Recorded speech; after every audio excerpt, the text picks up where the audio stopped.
บ่ได้เป็นเหมือนเก่าปีก่อนที่แล้วมันเคยมีสองเห่า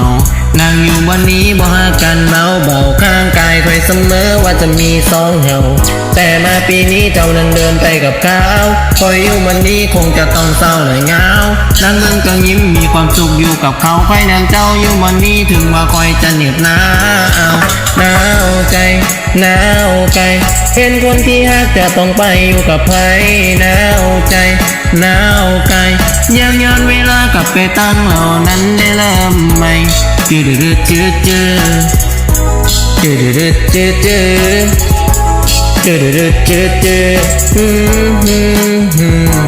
มัวยางเข้ามาเอามือมาตบบ่ามันบอกบ่ต้องสนใจกับคนที่มันบ่เห็นค่าคนที่เขาบ่ฮักเฮาเลยเฮ็ดให้เฮาเส้นน้ำตามันบอกบ่เป็นอย่างเสี่ยวกูอยู่ข้างมึงตลอดเวลากูอยากไปสุดหัวใจกูอยากดื่มเบียร์เข้าไป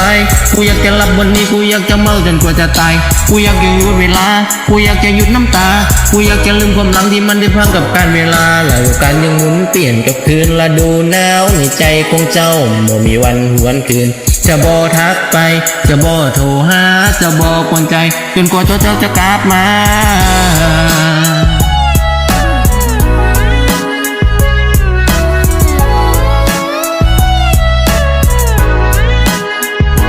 หนาวปีนี้บ่ได้เป็นเหมือนเก่าปีก่อนที่แล้วมันเคยมีสองเห่า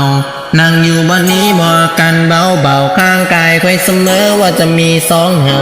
แต่มาปีนี้เจ้านั้นเดินไปกับเขาคอยอยู่บนนี้คงจะต้องเศร้าเลยเหงานั่งเบิ่งเจ้ายิ้มมีความสุขอยู่กับเขาคอยแนมเจ้าอยู่บนนี้ถึงว่าคอยจะเหน็บหนาวฤดูกาลหมุนเปลี่ยนกับคืนฤดูหนาวในใจของเจ้าบ่มีวันหวนคืนจะบ่ทักไปจะบ่โทรหาจะบ่ปนใจจนกว่าเจ้าจะกลับมาหนาวใจหนาวใจเห็นคนที่ฮักจะต้องไปอยู่กับใครหนาวใจหนาวใจย้อนเวลากลับไปตั้งเหล่านั้นได้เริ่มใหม่